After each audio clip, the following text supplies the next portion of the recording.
All right, we back here. We got Camoney Grand right here. 1,000 out. Legacy business. Yes, sir. So, moving on, man. What made you get into music, man? Like, where it all started, man?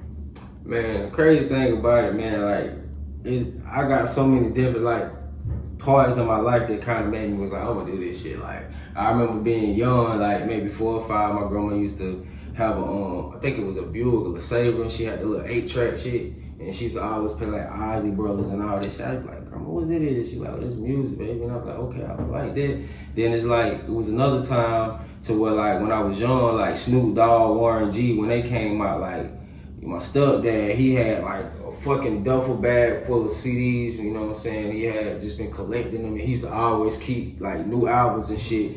And you know what I'm saying? Warren G had this shit. I think he said something like, gotta make it home for the streets. Like, come on, I remember living in, you know what I'm saying, Spartanburg Terrace. It's a hood in Spartanburg. You know, y'all know if y'all from here.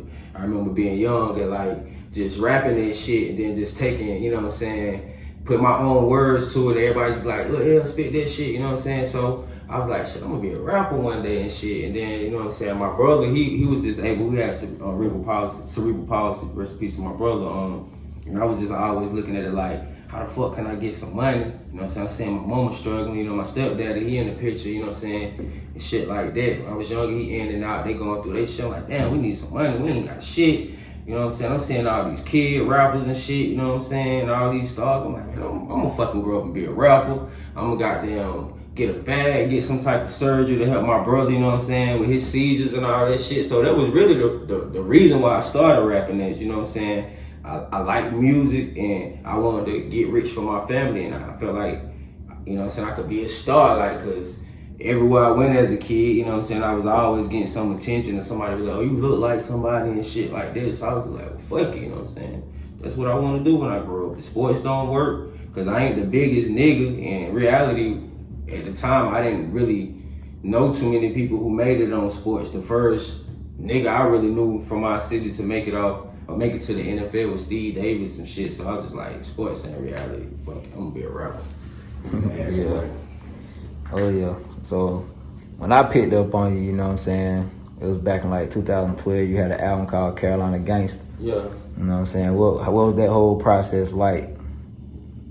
I mean, it was basically like, I don't know, at the time, I was on some shit like just trying to like sum up all my experiences, and I ain't gonna say I never like tried to be no gangster. It was just like one of them situations to where I get in situations and I handle it like a man, like win, lose, or draw. Like, I wanted my motherfucking respect, and at the time, like, Adam Black, you know what I'm saying, my cuz was on some shit like, damn cuz, you like a Carolina gangster. Like, if goddamn, if you really put some of the shit you experience and people could see some of the shit you really be doing, they would not fucking believe it. It's like on some whole other shit. So I was just like, fucking, I'm gonna do a Carolina Gangster album. It was like some shit that I wanted to record myself, like basically everything in-house. Like, it was really for me, and you know what I'm saying, the folks I was around, like, it was just something I was doing. I had plenty of projects I could have released at the time that I feel like was probably better as far as production and everything, but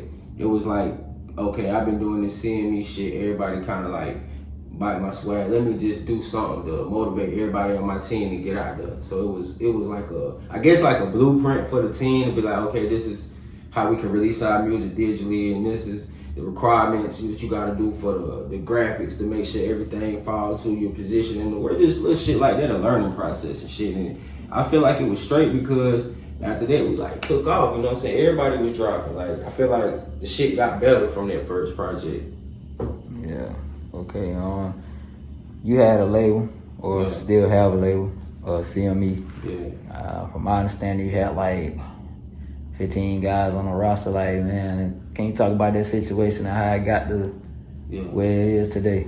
I mean, honestly, I feel like at the time, I feel like I could have been more smarter on like what I invested my time on, as far as like, if I can go back, you know what I'm saying, I wouldn't have been recording everybody like that, because, you know what I'm saying, few of us, if you think about it, few of us we were already our own man, you know what I'm saying? We was moving, it was just like the majority was like fucking holding us back, like because they weren't really trying to work or whatever was going on with them and shit. Like that was my biggest regret on it. Like I don't really have no hard feelings for everybody that kind of, I ain't gonna say left, but went on and did their own thing, because I foreseen that shit, you know what I'm saying? Just like I seen what we could do. That's why it was certain people that I feel like completed the puzzle. I wasn't trying to do that shit just to be a CEO, like, oh, we got a label. I felt like all these artists that we had the potential to further themselves as CEOs and find other artists, you know, just generate an industry in our area and shit like that.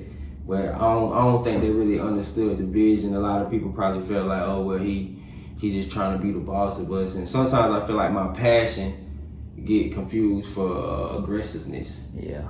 Cause I mean, for the most part, you know what I'm saying? Shit, if you look at like from just the legacy movement, everybody that's involved now, shit, we move on. Whether it been situations, little small misunderstandings, that's real brother shit. I feel like I was just an opportunity to a lot of people, and I feel like everything is on the goddamn time, on the clock. You know what I'm saying? If you ain't benefit the motherfucker at this time or in the long run, they gon' shoot off. You know what I'm saying? Real niggas gonna remain. So I mean, I feel like honestly could have been out of here. You know, we had opportunities on the table. It was just being too loyal to ones who ain't real, bro.